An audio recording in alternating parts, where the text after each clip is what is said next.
Everybody, how you doing tonight?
Everybody, see, I got a couple people here. I'm just going through and playing some of the remixes that are going to be on the album, the record album.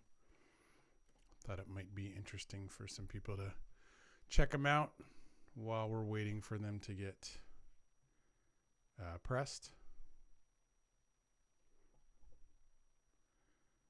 I have never done a live stream before, so all kinds of glitches coming at you.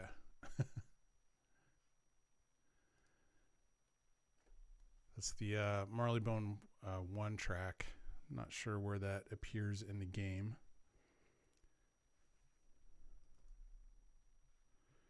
I've passed Marley Bone, but I don't remember exactly where it's shown up. Let me check the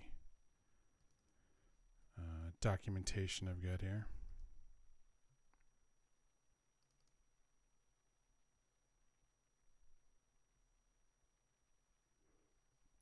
That's going to be, that's the hub. So that's in Regent Square.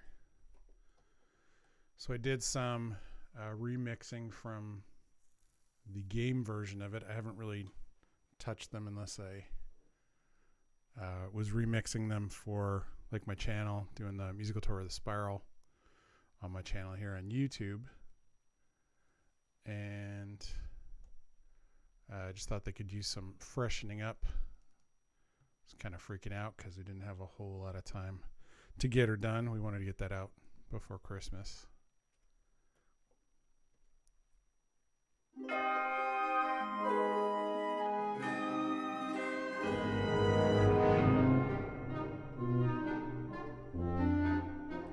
I think these vocal parts are new.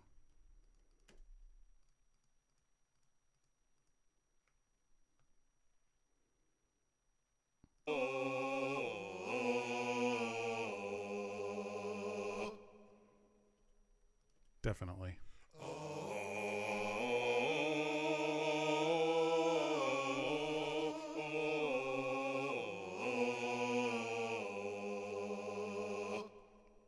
And that joins the choir that was already there.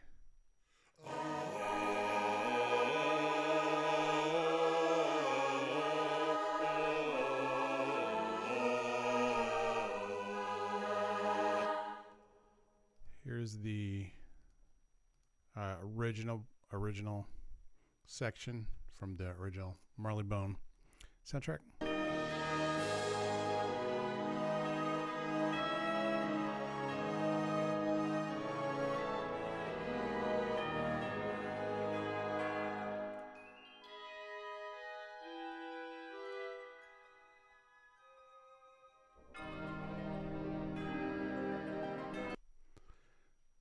Thanks for the comment, man. You're the first person to comment on a live stream that I've ever done before, so thank you. I'm trying to get all my other ducks in a row. Like I said, I have not done a live stream before and just sort of decided like yesterday that it might be fun to do this before the end of the year, kind of celebrate getting the vinyl album together. Let me find this streams. There it is.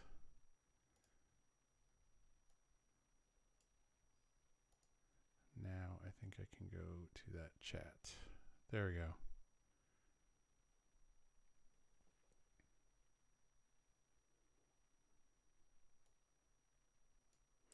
Yeah, appreciate the comment, man. It's great to hear from people that play the game. It's kind of a lonely existence. I don't work for King's Isle, but I work with them and have since 2007 or 8 or whenever we started working on it.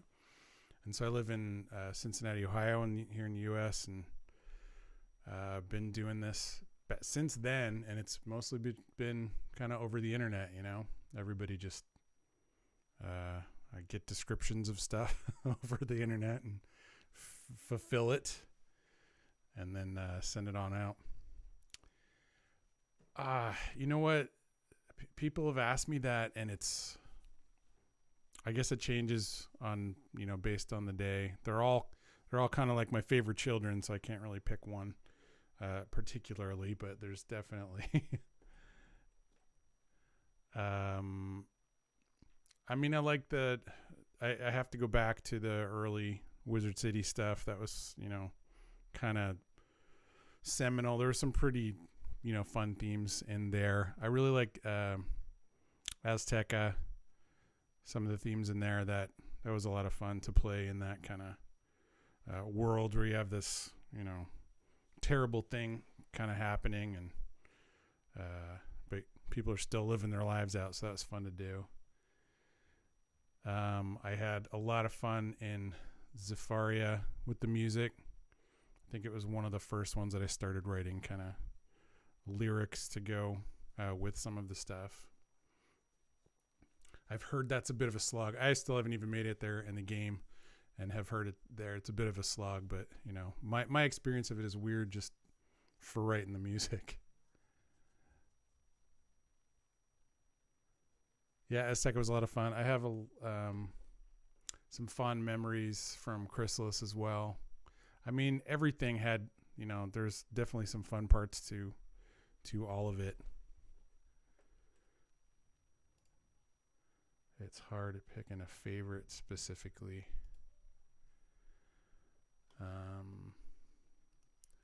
Yeah, so that was the Marleybone, the kind of classic Marleybone styles.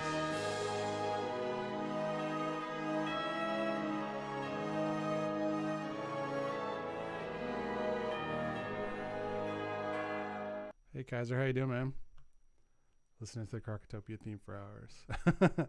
Oh, thank you. It's amazing to me that people can listen to. I mean, most of them are like 2-minute loops, right? And I think there was some stuff in Crocotopia, like the combat track, I think is only a minute and a half. So that was crazy. Oh, it's just 1 minute. Wow. I think I should probably extend that at some point. It'd be a lot more fun. So that was a classic Marleybone track, and then this is the new kind of remix of that section with those kind of live vocals in there.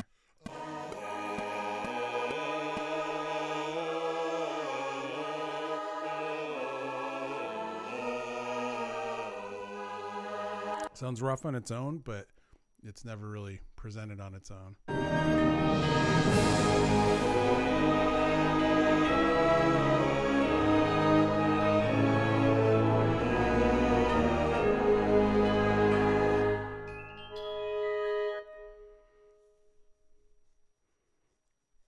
Thanks for a nice comment. Hey, Cave Dog, how you doing, man?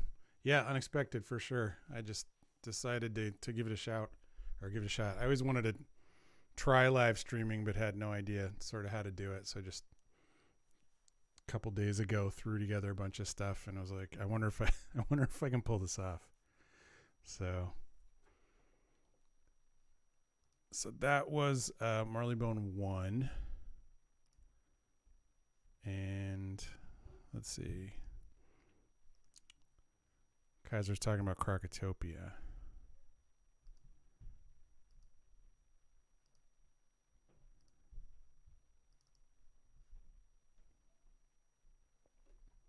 I got to pull these sessions up in Pro Tools, and they're kind of there's a lot of sounds going on and a lot of tracks. So I've got that working on my Mac, and then my PC is doing all the streaming stuff and audio mixing for the microphone and things. Yeah, and it's Crocotopia Combat. How long? Yeah, 1 minute. Oh, not even. Don't tell King's Isle. This is the new album remix.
And the albums, or the tunes on the album, kind of have to end, so I put endings on all of them so they actually sort of end. It's kind of weird just after one one rotation through and then it's over. I can't guarantee, what you guys are hearing in terms of audio quality, because I don't really know how it's sort of streaming. I wonder if I can. That sounded pretty flat through my headphones. I wonder if.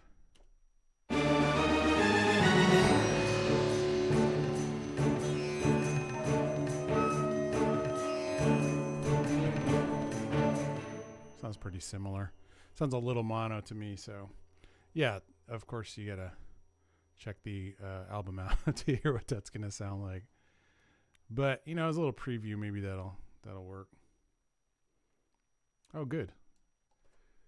Thanks for the feedback, Kaiser. I can't really tell what it sounds like at all.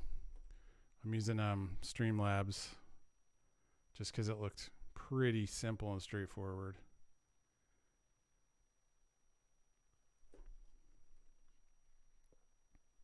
So yeah, like I do with my channel on the musical tour at the Spiral, I went through all of these and kind of, they're pretty reverential to the original mixes. I'm not trying to remix everything completely. These sounds, the sound here is like from the original. Even though it's not a fantastic sound. That one's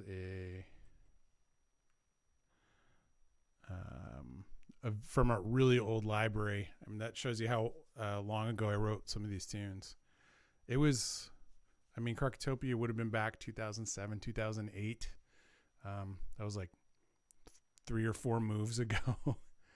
And I've got, I had, starting off with my modest studio and sound library and stuff. So I was using this. That's this Motu symphonic instrument, which doesn't even really run on in the way that I used to run it for. It used to run as a standalone virtual instrument, or some people call them, VSTs, especially on PC. But now I have to run it in this UVI workstation. So I had to go and find these old sounds and then figure out how to run some of them. And then I updated some of them. Like I kept that sound, but then I added, other layers.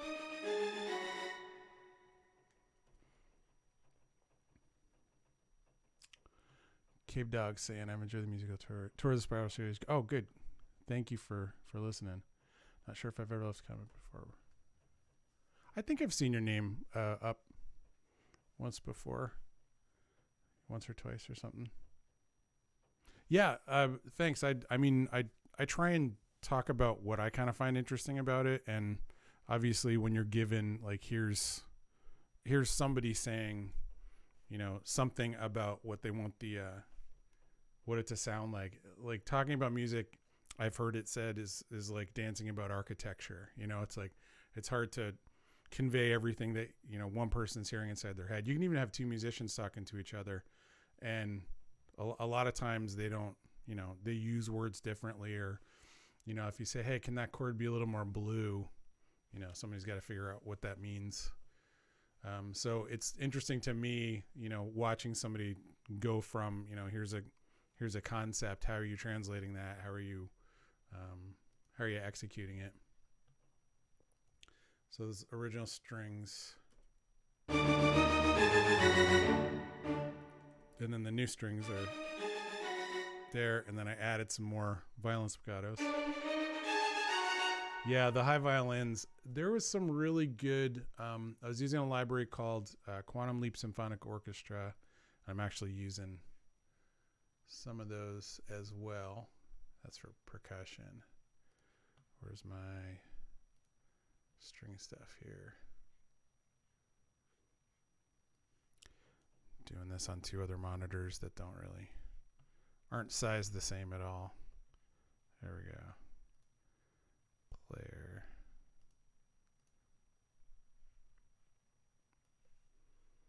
So here is a lot of I was using East-West Symphonic Orchestra Silver from back in the day. And then I also used another library called Ra for kind of the more ethnic sounds. And the string sounds that I was using, where are they? Yeah, this violin.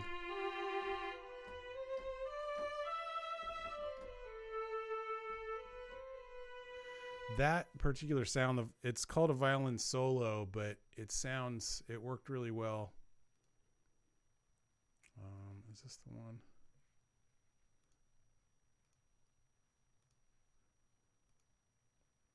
Yeah, it might be. And so when you have a library and a sound sounds good, you tend to want to work with that sound instead of the ones that didn't work so well. So the things I wrote tended to be things that the library was good at, which in the case of this was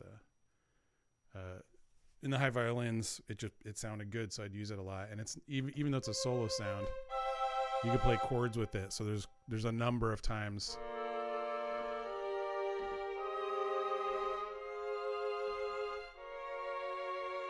that I'd play chords with them, even though I'm not supposed to. I'm not particularly good at like limiting myself to like what the library's supposed to do. I kind of, whatever I feel like doing it with it, and whatever sounds good with it is what I wind up trying to do to do with it. I've been known to use like if you know timpanis, if you know any percussion, so the timpanis in the percussion section of like an orchestra, or even like certain high school concert bands and stuff use them. There's usually no more than 4. Like that'll be the maximum that a school has. They're really expensive and they're hard to they're big and hard to move around. So 4 will be the maximum that anybody's kind of using, usually, I guess. But I'll have, there's so many modulations in the tunes that I write. I need 4 different, 4 notes here and then 4 notes there and then 4 notes there, that if there was an actual timpanist trying to play it, they'd be retuning the timpanis constantly. And I'm not even sure if parts would be necessarily playable. But most of the stuff that I've written hasn't been, necessarily for a live ensemble to play. So, yeah,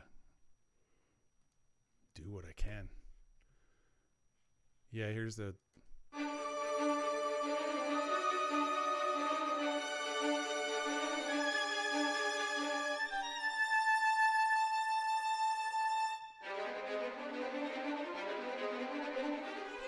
Strings are hard to get all the playing styles that they can do, and all the different sections and densities of them. The legato parts were just the long connected notes. You need some sounds that work for that. I do a lot of kind of spiccato and staccato parts, like that part that we just ended up on.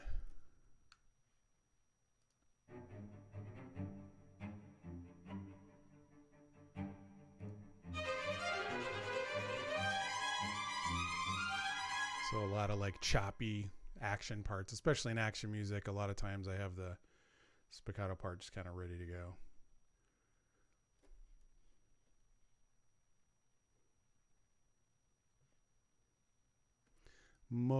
A lot of what I kind of updated for this album is the brass stuff. I had some trumpets from that library back in the day, and the libraries that I have now are just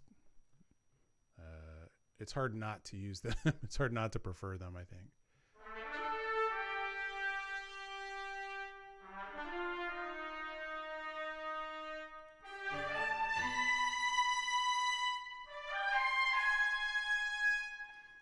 This sound here, horn smooth, this is a patch that I didn't change. A lot of times I'd keep the same patch if it sounded really good on the part, or if it was just kind of iconic to that piece.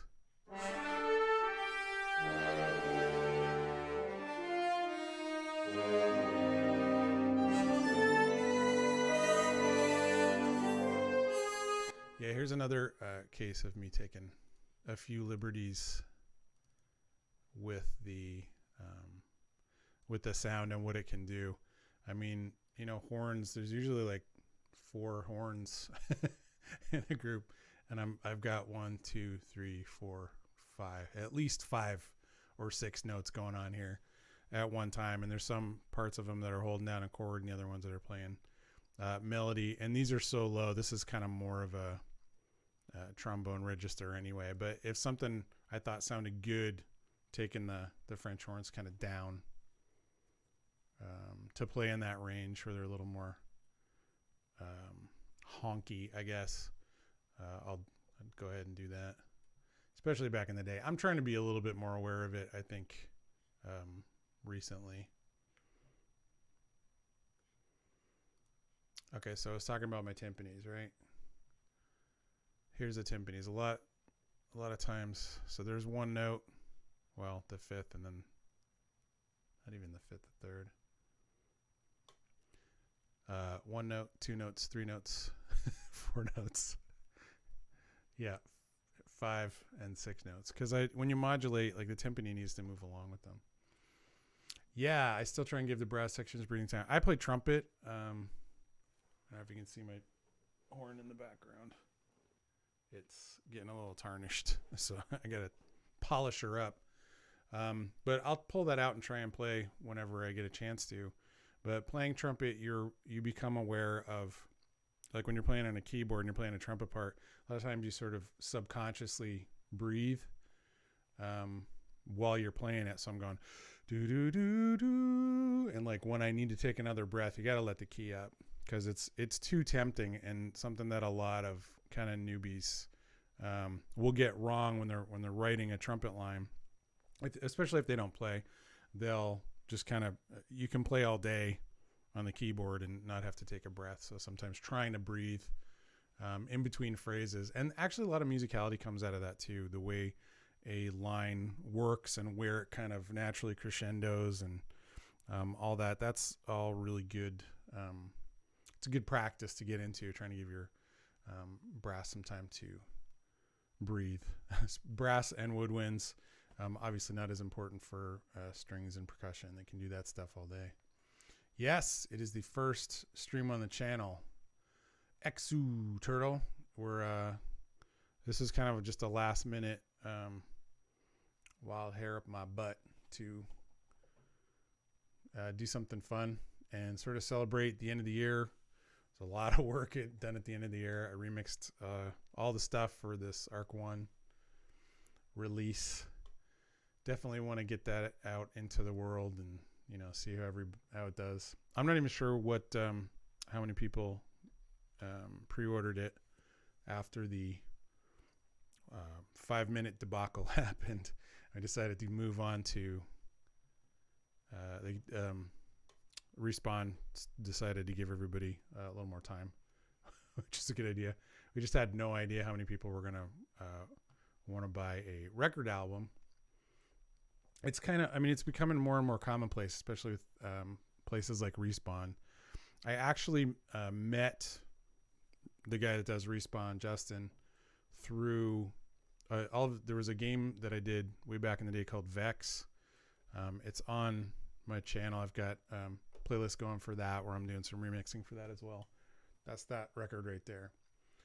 And it went on. They just posted it up. I lost track of the game basically because it switched hands a couple times when the company that I worked for in Austin, Texas went out of business. They kind of had a fire sale for all of Acclaim's intellectual property, and Vex was one of our the studio's independent games, original games, not based on a comic book character or whatever. So we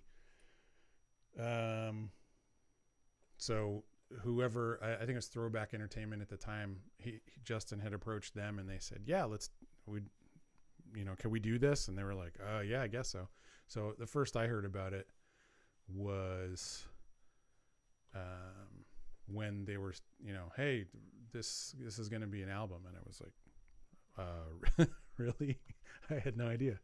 But it's really cool that it got out there. So I asked Justin, I was like, hey, theoretically, would you be interested in doing another game that's not, I guess it's not as vintage as Vex or like Turok Dinosaur Hunter, which is another one that they just another company called Night Dive just mastered Turok 3, Shadow of Oblivion, which is one of the games that I did one of the first games I did when I got hired at Iguana Entertainment, which turned into Austin, Acclaim Studios Austin. So they like do that kind of stuff. I said, would you be interested in something that's, still an ongoing thing? And he was like, yeah, sure. So we definitely, he's a big fan of video games and video game music particularly, and he supports the heck out of it. Hey, Venison Girl, how you doing? Yeah, I'm glad you could catch it too. I sort of did it last minute so nobody would see how bad I am at doing this. At Berkeley, nice.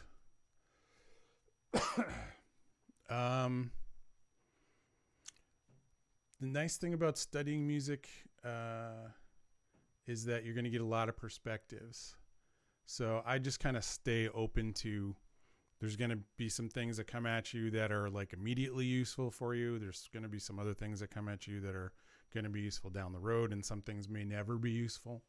So I just kind of be open to all of it and try and like absorb it all and keep it all like rattling around somewhere in your head.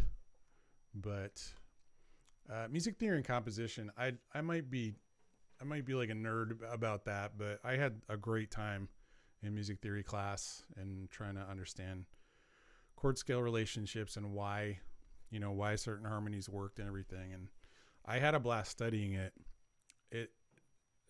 Some of it was like too intellectual a pursuit for me. So I like, I'm calling myself an anti-intellectual now.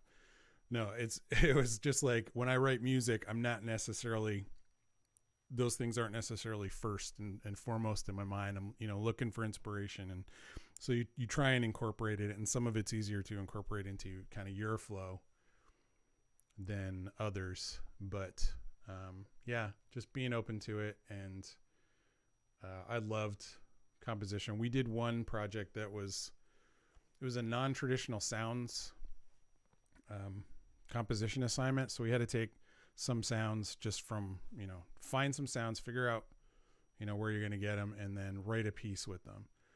And I had like just kind of all over the place. Like we still had touch tone phones. So I figured out how to notate for touch tone phones, and rhythms and stuff. And it just really took you out of, your normal thing. And then there's like, we would write Canis Firmus, which is, it's basically, learning how to write melodies and using best practices for how melodic lines can sort of move, and just sort of how to voice kind of things out.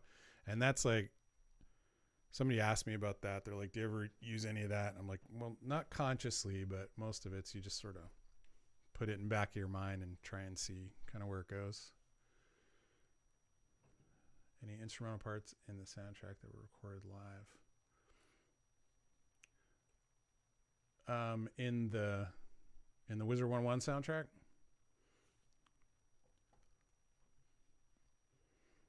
Yeah, I covered one. Thank you.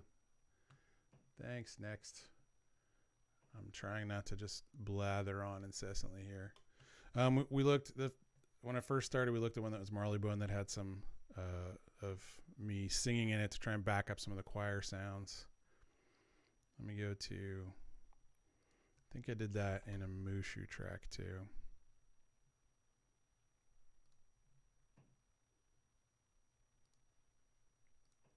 Hub tune, maybe.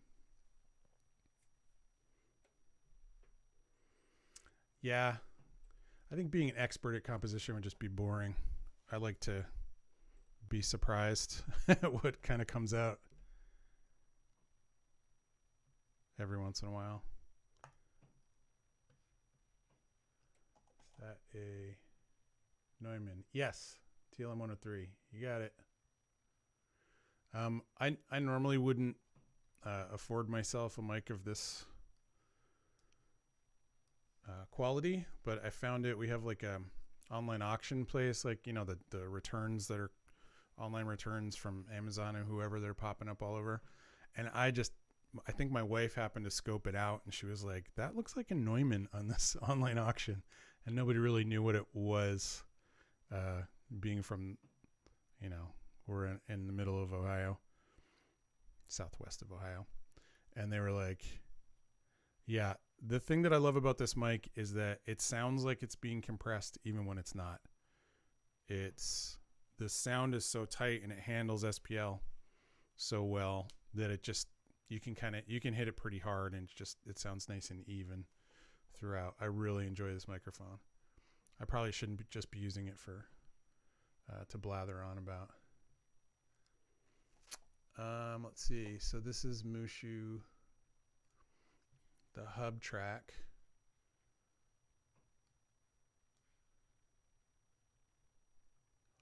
No, I guess I didn't play anything live in there.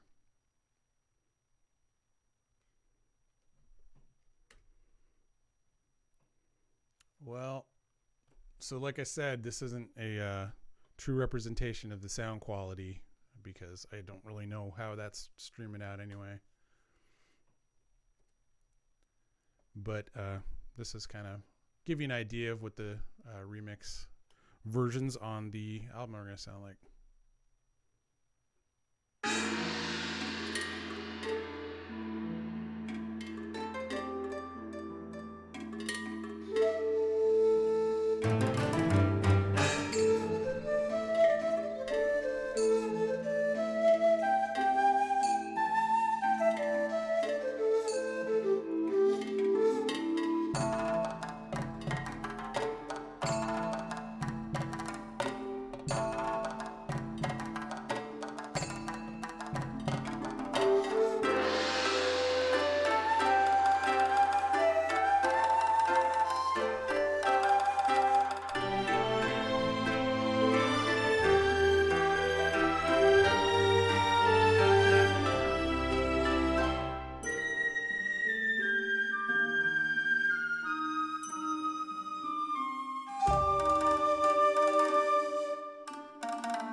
Yeah, that's the hub track there. I was, as we were going through, I was noticing that I used that, we're talking about Arc 1, there's a lot of violin in it, and there's that violin solo sound again.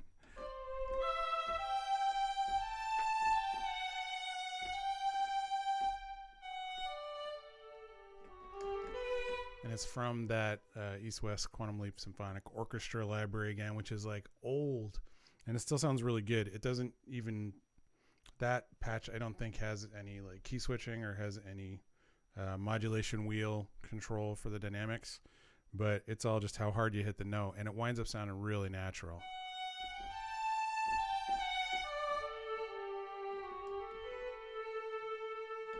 Just a really good sound. I have some other kind of upgraded violin sounds for like solo work, and they take gigs and gigs of space, and my computer, it just brings my computer to its knees.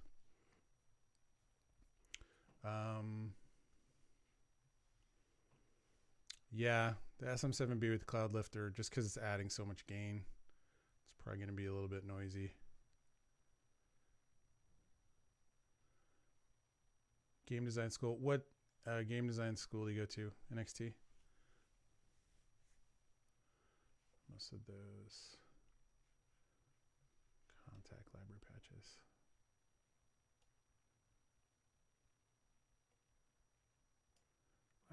there's the, on Streamlabs interface, there's the heart for like the emojis and stuff that I can hit. And it's always right over an important word in somebody's comment. Are most of those MIDI sequences contact library patches? No, they're kind of from all over the place. I'll show you this one. The original ones, like the old school ones, I did use a lot of the original Contact factory library. But a lot of the Quantum Leap Symphonic Orchestra is all here in this play library. And that's got the harp, the koto, the DZ, which is like the pipe, the high pipe instrument, the shamisen, 6 French horns. This is from, most of the stuff is either from Ra or Symphonic Orchestra, from the Quantum Leap stuff. And then these are my new, well, mostly new Contact instruments. Whenever I open them on a second screen, it gives me, sometimes cuts off some of the stuff.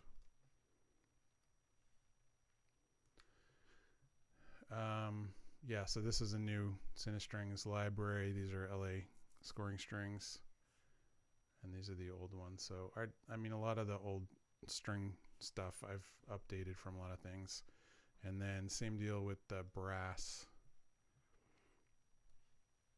Oh, there you go. So any of the ones that are kind of brown like this, those are the original patches from the Contact Factory library, which I had back then and would have probably used the heck out of. If I was back in those days, you could use the Quantum Leap Symphonic Orchestra library inside Contact, but then they eventually went to their own engine, which took it out of there. HTW in Berlin, cool. Almost free. I lived in Canada for a while, so I do like people helping out with health and school. That's a really good idea. What are you specializing in? NXT? Are you like a programmer or graphic artist? Or, God forbid, audio? Far and Off album by A.S. Dana. I will check that out. What kind of stuff is it?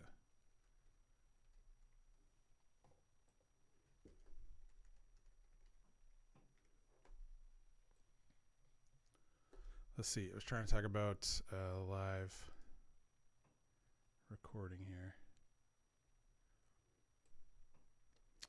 Movie score. That's another one where I have like a million favorites, because it's all like, you know, what they do.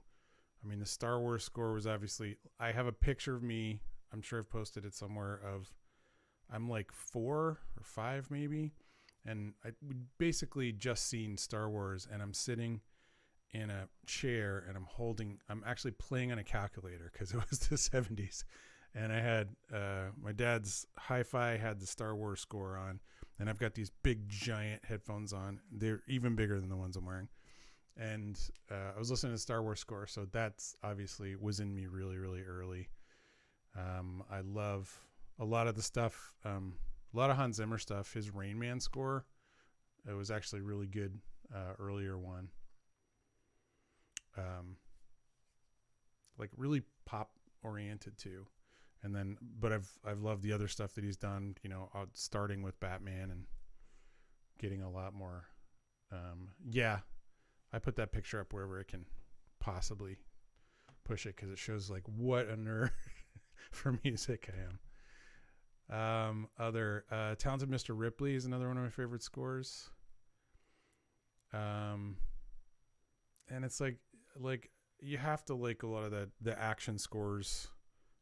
Terminator 2 and Back to the Future was one of the most amazing scores, and that dude was not like an orchestral composer. I think he was like a pop band guy, played in a band and just kind of kept going and wrote some of the most, you know, amazingly effective scores. I like scores that are doing their job, you know, and are mostly invisible too. Let's see. Plague, maybe that was it.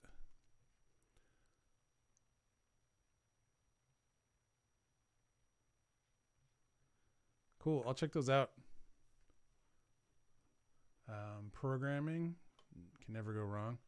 Man, if you can get into, if you kind of specialize in audio programming, I think there's a bit of a shortage of those guys. Audio's, we always joke in the industry, it's the redheaded stepchild of the industry, just because sound isn't really tangible, right? You can't really put your finger on it and look at it, and everybody has their own opinions of kind of what makes something sound good or not. And sometimes it's a little thankless, but if you do a good job, a lot of people are wanting to want to work with programmers that, like, you know, appreciate audio and are trying to give audio the time that it needs to. Because we always joke that, well, I've always joked that you've got, like, you know, a handful of programmers going on. You got a lot of artists and animators, you know, working on the look of the game, and you've got one guy doing the music and probably one or two, you know, working on the sound effects and stuff. And I mean, in terms of the experience, you've got the look and the feel and the sound of it. So you're responsible for 1/3 of the sound of what's going on.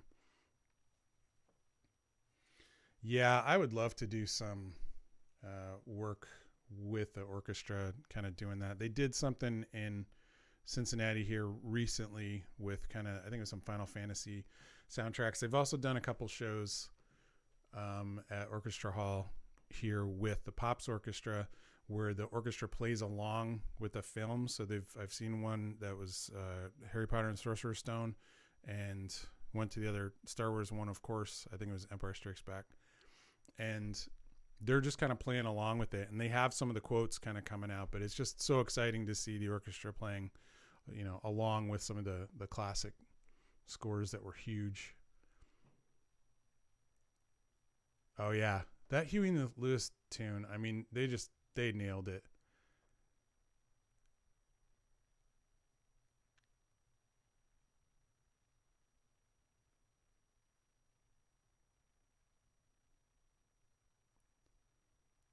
Nice. Don't get overwhelmed by the sound studio. There's a lot of knobs and controls, but most of them do the same thing, just, you know, for slightly different channels or in different ways.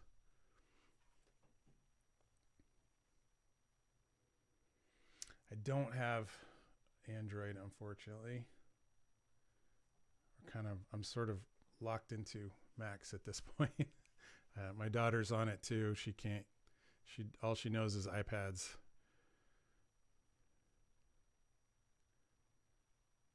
Especially as AI is cool.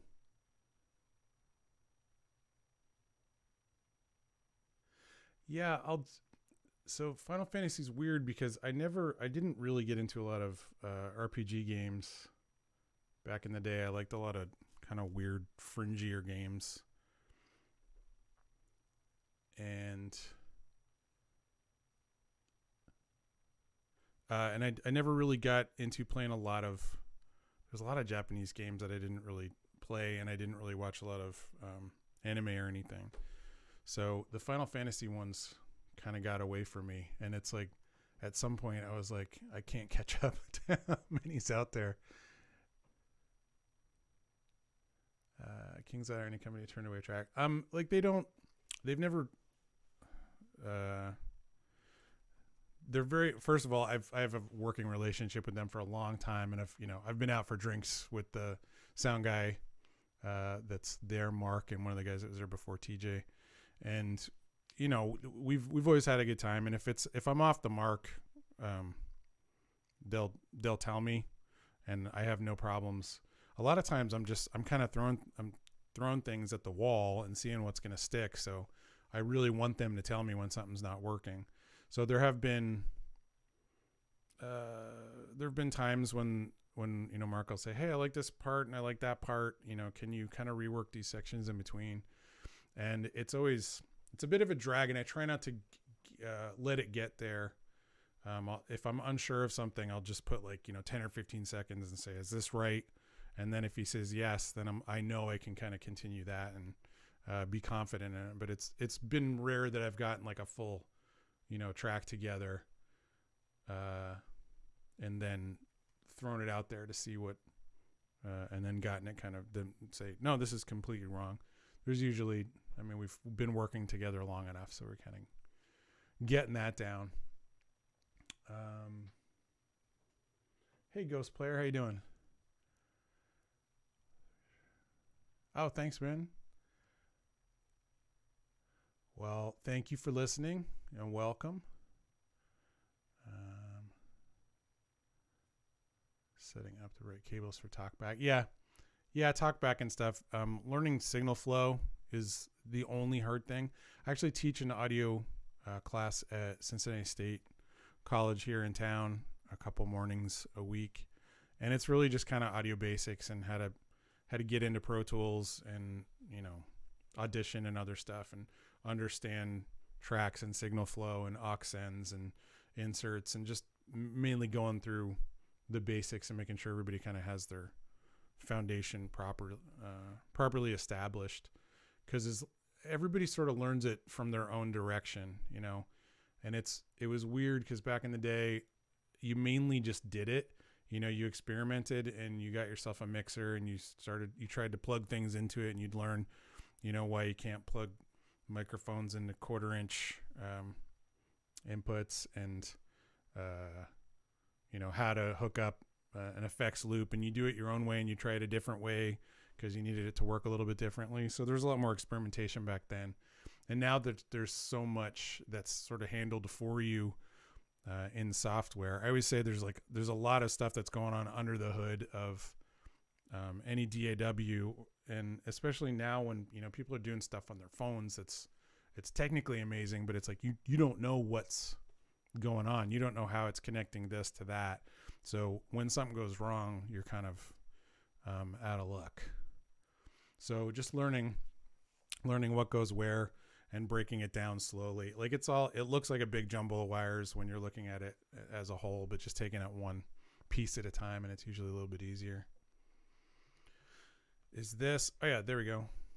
I think I did some singing here. This is from Mushu Plague.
Violin made it into that one too. Yeah, must like that sound because it's been in every track I think so far. I definitely started with I knew that I was going to have to build up, because when I got the contract to do Wizard 1 at the start, it was all 5 worlds of the first arc, so they knew they were going to do that much, and then ever since then it's been, kind of one world or one, one piece of a level at a time. So I started off as lightly as I could. I tend to be I tend to want everything to be big and bombastic, which obviously that's sort of where we've wound up. But I knew I had to keep it kind of light at the beginning, which is why Wizard City's so sparse, and why I was trying to ride the brakes on Mushu, letting it get big in places, but mostly, kind of keeping it simplistic and keeping it a little bit sparse. And it's cool that we've hooked up some Berkeleyites. That's pretty neat. We use Logic. How do you think that compares? I can't really say that I've ever used Logic long enough to give it a fair shake. I tried to use it for a little bit. Like a demo came out of it like 10 years ago. And I was like, okay, for this, I forget what I was writing at the time, but for this project, I'm going to try and write it in Logic, and I'll use that as a way to kind of learn it. And that is a terrible way. I wouldn't suggest it, of trying to learn a new piece of software when you have a really well-established approach, a workflow that you really like. It tends to, it gets in the way of your process enough. And it's like, it really doesn't have to interrupt you too much before you start losing the thread of whatever it is that you wanted to do. And, most of the ideas when I'm writing, I want to get to the idea that, I want to get that down before it pops out of my head. So I haven't really used Logic enough to give it a fair shake. I do like all of the stuff that comes with it. Pro Tools definitely has, is less, less approachable from that respect. It's a lot more kind of, you have to make it your own sort of process. But that's kind of what I like about Pro Tools, is that it's been the industry standard for a long time, and I've known it for a long time. And there's some things about it that are dumb, that I always, you always have to set up your tracks, and always have to set up the stuff and have your template, and know how to set up a template and know how to hook up a MIDI track to a software instrument track. And that's just sort of how I've sort of built everything in my head, in my process. So, but from what I've seen of it, it's super powerful and it sounds great. And I definitely want to give it another shot when I get a chance. Welcome, Fantastico Banana Joe, the scientist. And for sure live. My first live stream ever. And like I said, it is what it is. I didn't want to advertise it too much and, build it too much in anybody's head, because who knows? Breathe in, breathe out, and drink beer. I think I have a bumper sticker that says that. Do I get to experience music in-game when players do, or earlier in development? Is the first time you see the track in its final form in-game during player live streams? What's that like for you? Yeah, basically anymore. When they did the first 5 levels, and frankly, it was really, I think maybe the first 2 or 3, it was ready and I could play it. I don't live in Austin where they develop Wizard 101, so I can't just walk over to somebody's office and look over their shoulder and see what they're working on. I used to do that when I lived in Austin and worked there, and that was a lot of fun. And there's a lot of kind of interaction that I don't get. You get it a little bit differently now. And then, so I do miss that part of it. But for the first 2 or 3 worlds, like up to maybe Marleybone, I could run around in the world and hear what they'd implemented. And then I started getting to the point where the music that I was writing, it was too new and I wanted to hear it and run around at the same time. So I would run around in the game and just like hit play on my studio computer and and sort of just experience it like that. And that's usually enough. That was usually enough to get me kind of into the vibe of it. Anymore, I basically get screenshots, or sometimes if there's something kind of particular going on, then my buddy in the audio lead will send me, he'll take videos of him running around a particular area, the nothing. I think he did that for me just so I could kind of feel it better. It doesn't really communicate itself in screenshots. And most of the time now that's kind of been enough. As long as I get an idea of what the architecture is and the sort of the pacing of the area, and like, is it busy? Is it sparse? What's the color scheme? I mean, color schemes are kind of, big because they sort of suggest things to you as a composer. If I know it's in a forest and there's a lot of dark, deep, rich greens and emeralds, that kind of starts to suggest certain sounds. If it's taking place in the middle of the outback, that gives you kind of some other sounds. So the screenshots usually give me the scale and the amount of activity that's going on in an area and what's there. That's big for me. Just like, what are you doing in this area? Because a lot of times the ideas that I get are sort of sparked by the area, the activity. What's the player going through? That's sort of what you want to comment on as a composer. It's you really are supposed to be telling the audience how to feel about an area. So you got to take all that, like that, and then if there's any subtext, I don't think it's a spoiler to talk about Aztec. I think most people know what happens at the end of it. But I knew that was, they, told me in the story that that's what was going to happen. And I'm like, oh, okay, so that's the subtext for everything. Let's, I can make the music do its thing, but I know that that's going to happen. And I want the player to kind of have a little bit of trepidation in their soul, because thinking something might be coming up pretty soon. Where else? Caramel. They didn't really tell me they usually give me kind of a quick rundown of the story of the level before I start writing. And they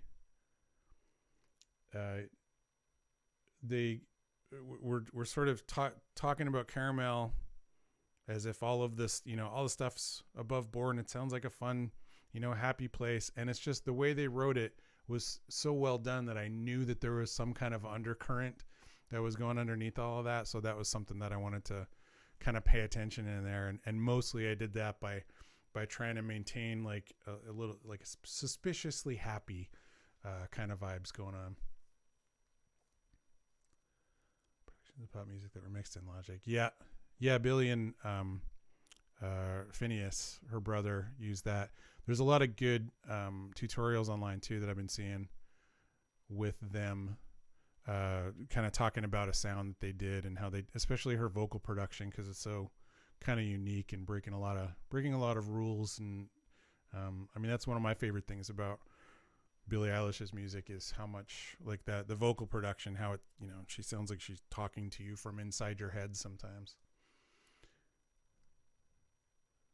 What really works? Yeah, I mean, I think in terms of software, I think I don't really care what tool you're using as long as you know how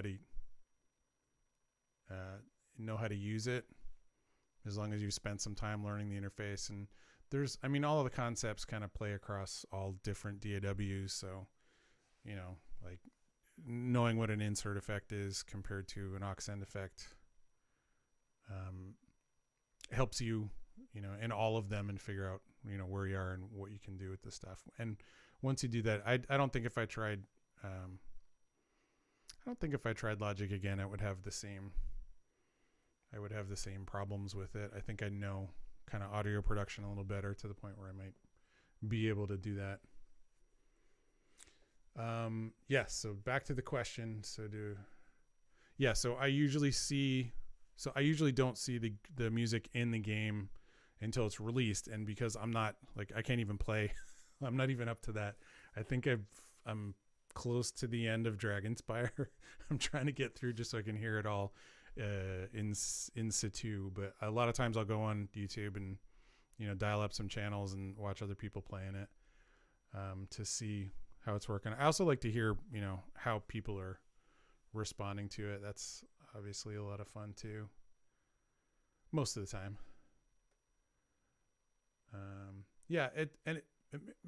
It's a huge thrill, right? I mean, not everybody gets to write for something that's been seen by so many people, so it's really neat. I think the first time I got to experience it was maybe 6 months after the game came out. I think YouTube was like just starting, or maybe it was MySpace or something like that. Some mom had put a picture of her like 3 just rambunctious boys, and they're like from Alabama or something, and they were just running around, the computer and coming back to it and playing, and the music was playing in their house in Alabama. It's like I've driven through Alabama a few times and I've never really stopped there, and it's like somebody's playing my music and has it, playing around their kitchen computer, I guess. So that's a lot of fun. Do we use an interface? Here we use the Red Forest. Nice.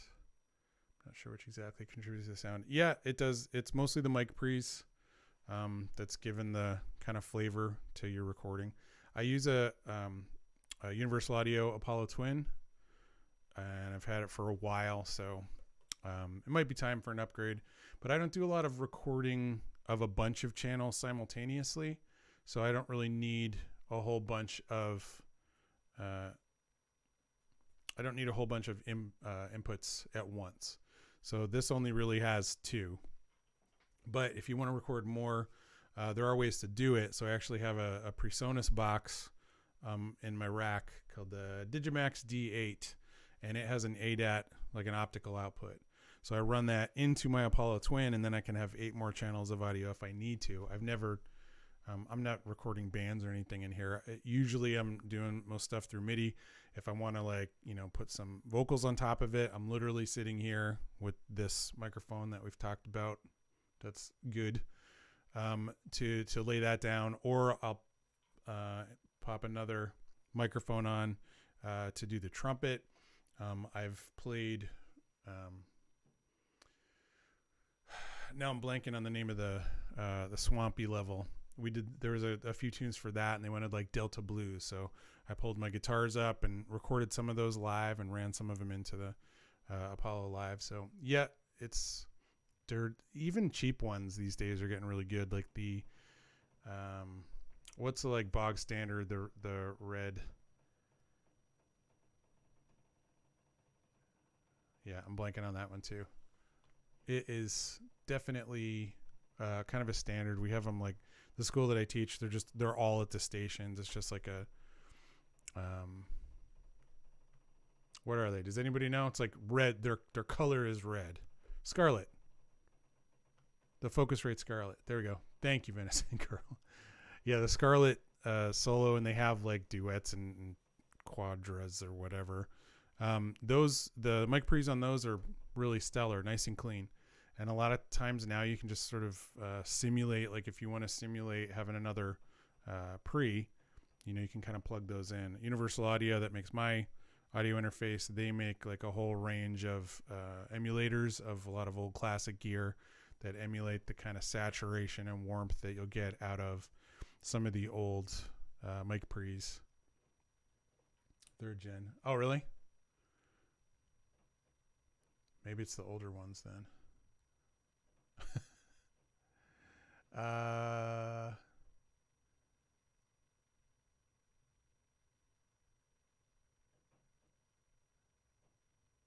Yeah, the Pro Tools is, everybody has sort of a love-hate with it. It's still mostly, yeah, thank you, Banana Joe, for the subscription.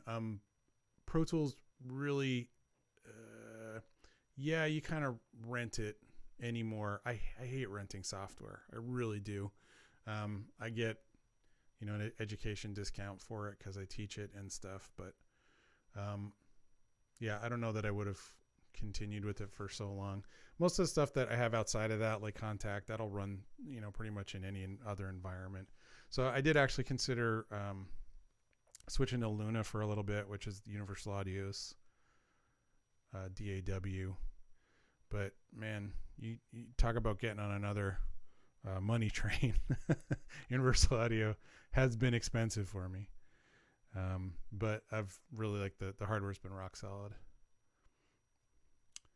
Okay,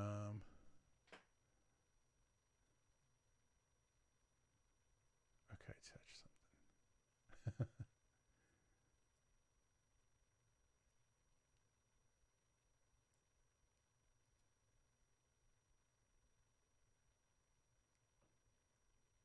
Hey, that's fine, Banana Joe. Apollo 10. Yeah, it is expensive. I think, I mean, but I've had this one for like, it's got to be like 8 years or 7 or 8 years now. And I think it was $700 when I bought it. Before that, I had a Mark of the Unicorn 828 Mark II. That was a pretty solid box, but then the pots started getting really noisy. And at the time, I didn't know how to fix that problem. Those are kind of expensive too now. Yeah, I think the Volt's probably a good choice if you're not doing a lot of channels at the same time. Hey, Glubus. Welcome. Thank you, man. That's really appreciate that. Thanks for listening.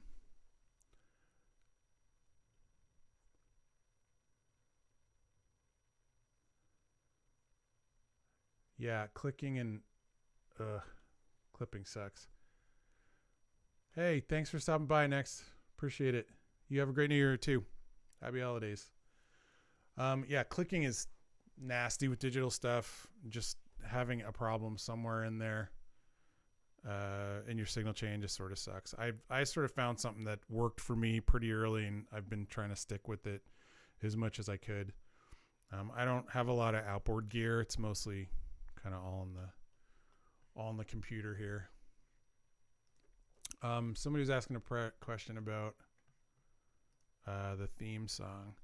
How did I approach it? I knew that I wanted to come back to it after I'd written most of the music for the game, so it was one of the last things I wrote for the game itself. And yeah, it's really weird. Like, people will say like, okay, well, it's magic, right? It should feel like magical and epic, and you're like, yeah.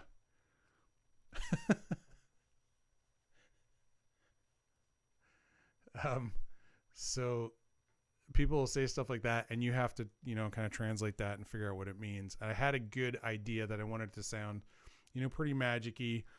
It was sort of geared, I was aimed at kind of tweens at the time. And so my first tendencies for some of the tunes, I remember writing them, and I remember them going, it doesn't have to sound, like Club Penguin here. We can kind of just make it a little more sophisticated. And I was like, oh, okay, we can. Is that cool? And they're like, yeah, sure. So they never wanted to talk down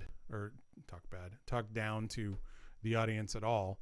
But we definitely wanted, I definitely wanted to, leave me somewhere to go. So Wizard City was safe and happy. We definitely wanted to play with some of that. We always talked about, the Harry Potter, you can't do a thing about magic school and not sort of think about Harry Potter. But the neat thing about that for me was that the closest we were going to get to that, kind of feel was going to be Marleybone, which was the third level. So I had to figure out, I'd kind of, figured out where we could start from that would kind of eventually get us to that direction and then keep going past it. So that was fun. Yeah, whole tone scale nonsense. Yeah, that's what I think about. Whole tone scale nonsense. The especially when you have a harp, the whole tone scale. I call that it was just a dream. It's always the dream, oh, I remember it like it was yesterday. So the whole tone scale is awesome. I like also kind of from that whole tone scale, the Lydian scale or the Lydian mode has a sharp 4. So you actually get that first 4 notes of the whole tone scale, but then the rest of them are major. So I played a lot with the Lydian scale in Wizard City, I think,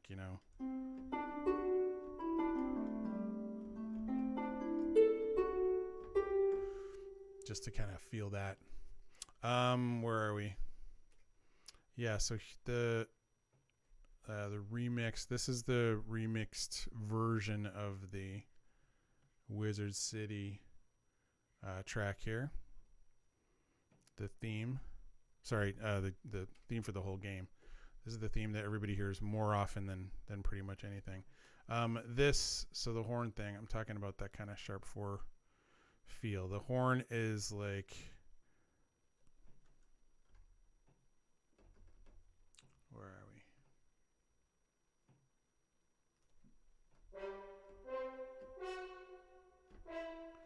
Kind of getting a little bit of the, so if we're in C, let me play it full notes. That kind of sort of uplifting, you know, kind of a little bit floating, magical. That's sort of, I think, derived from the whole tone scale, and wound up using a lot of that.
Violin solo.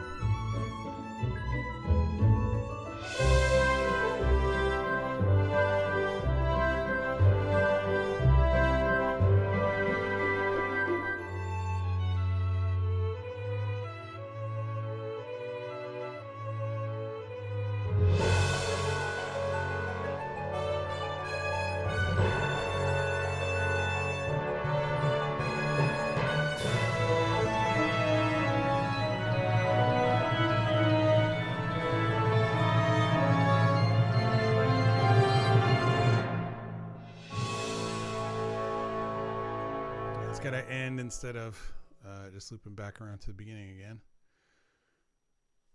Heard something a little crackly in there. I should probably listen.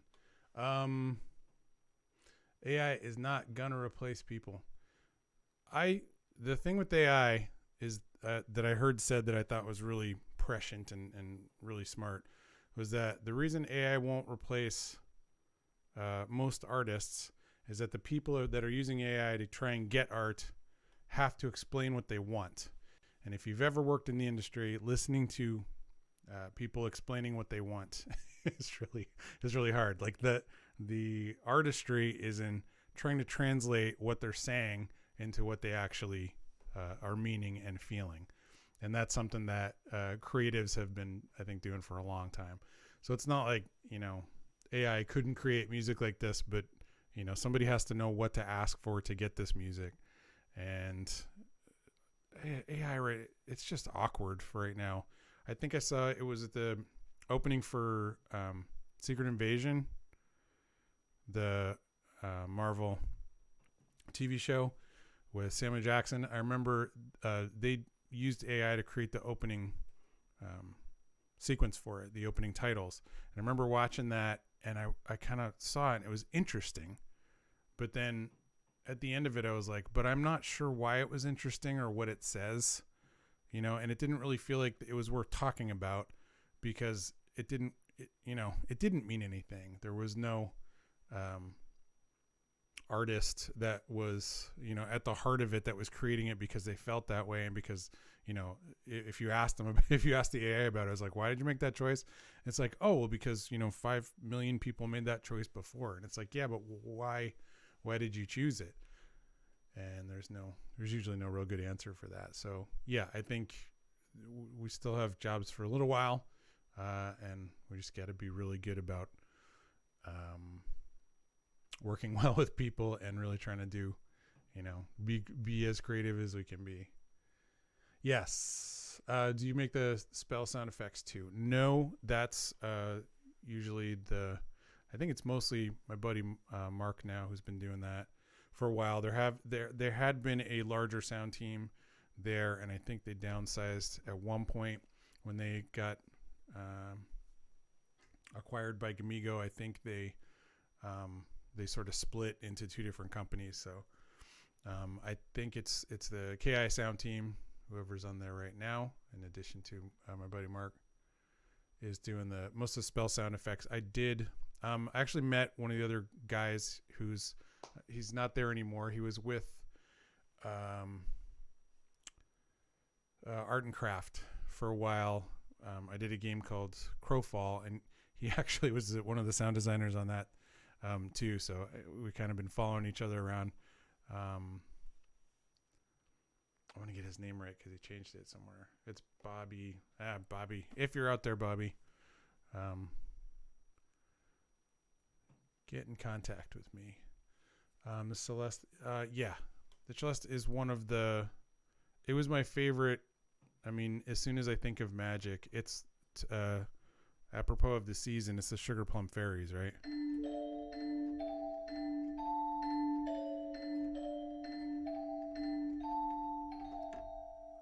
So it's just such a magical sound. I kind of knew I needed it in there, and it's a lot of fun to play because it's not like a keyboard or a piano where you're playing like, you know, these dense kind of notes. It's usually playing like melodies, or it's playing like some basic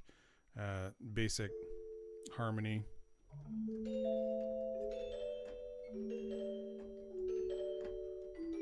I think it's at its most effective when it's doing that, rather than playing, you know, really dense things. At least in an orchestral context. If it was doing that by itself, it'd probably be really nice. And it also cuts through really well. And the samples that I was working with, the East-West sample library, was so that their Celeste sound was really nice, and it's also super.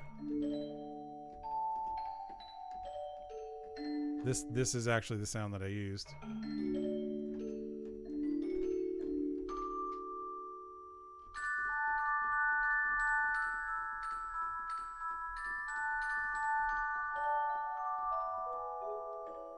So it's got a lot of air in it, and it's got a lot of the chimes cut really nicely, and it's warm, especially down in that kind of lower register. Really, it's a lot of warmth.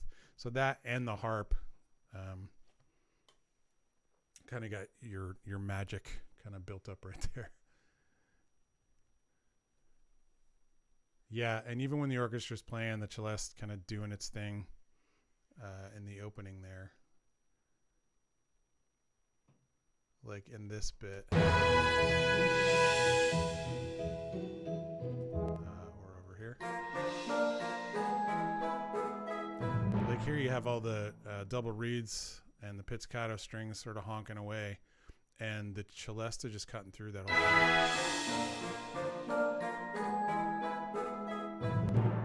thing. In octaves, which is fun.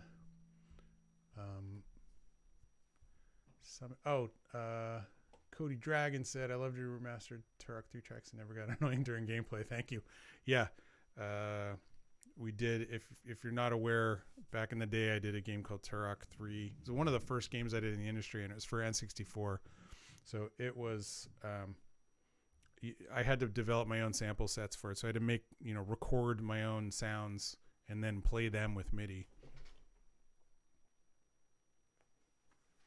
I've got the original box around here somewhere, but it was, it was you. And then you wound up, I had to play with those through the whole game. And so it's kind of limited sounds. And I went back in for the remaster. Night Dive asked if I could touch them up a little bit, a few tunes. And then we kind of wound up, I was like, can we just do all of them? If we're just going to do a few of them, they're going to stick out like sore thumbs. So we did more of that. So that was really neat because I actually get to see. It's funny if you have a chance. I have one video about it, and I can hear some of my approach to it. Like I use a lot of French horn in that game, and I obviously like to use a lot of French horn in Wizard 101. So that was neat. and just hearing some of my tendencies and hearing where they came from, because that was one of the first games I did, so it was going to be kind of important to how I approached music, and especially game music. Hey VG, thanks for stopping by. Happy holidays. Good luck at Berkeley. Actually, the other teacher at Cincinnati State went there too, so great program. Have fun, stay open to it, and I will try and stream more. I don't know that I'm going to give anybody any more warning for that, though. A lot of music on the PS2 port. Sounds compressed. Was it actually that hard to make music work on PS2 hardware? Yeah, it was just at the dawn of when we were moving from like MIDI music, music that's being kind of played by the game hardware, and moving to just all digital stuff. So it was still a little bit new. And, when you're playing music, like, you can't drop. It can't just stop sometimes. So it needed to buffer a lot, and it didn't really have a lot of that in mind. And I think we ported, Turok 3 was only on N64, but we did a few games like Vex went to the PS2 and GameCube as well. And there was always compromises to be made on every kind of platform there.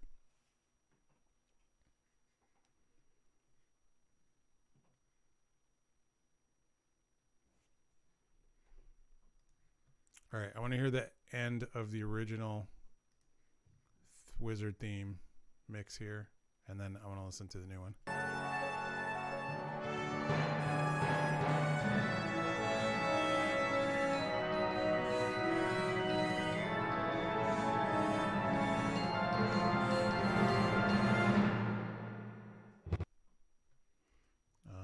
What happens there?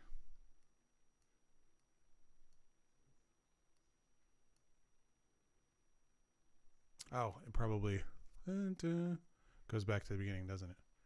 Yep. And then here's the new ending.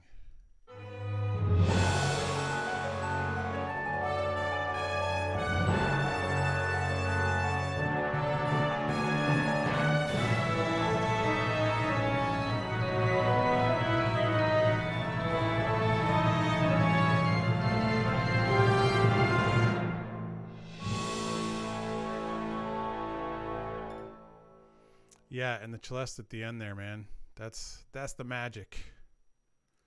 I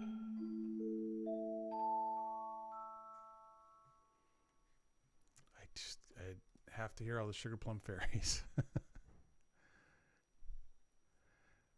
All right, guys. Well, that was a lot of fun. Thank you guys for being here. I definitely like to do it again when I can figure more out about the process and have some more things to chat about. Original Xbox, the most composer-friendly console during that era.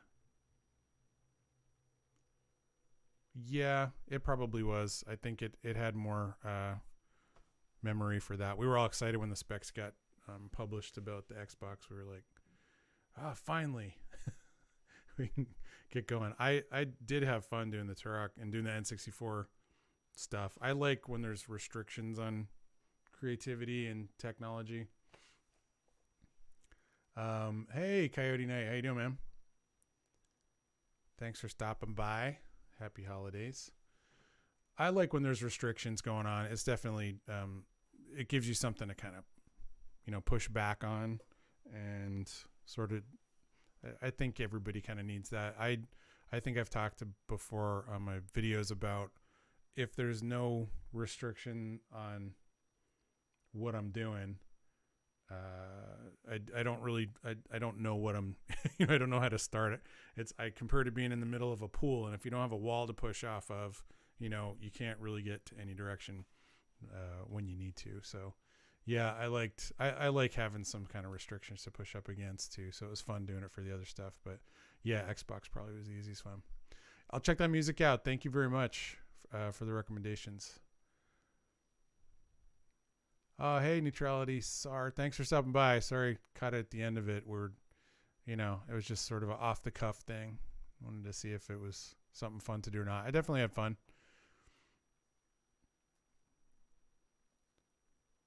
So I would probably do it again. Maybe I'll give everybody more notice. And we could have more than a handful of people here. But you guys are the chosen few. So thanks for stopping by. I really appreciate it. Hope everybody has a great holiday time, great new year. Stay safe and, do all your stuff. Have fun, guys. Thanks for being here. Bye.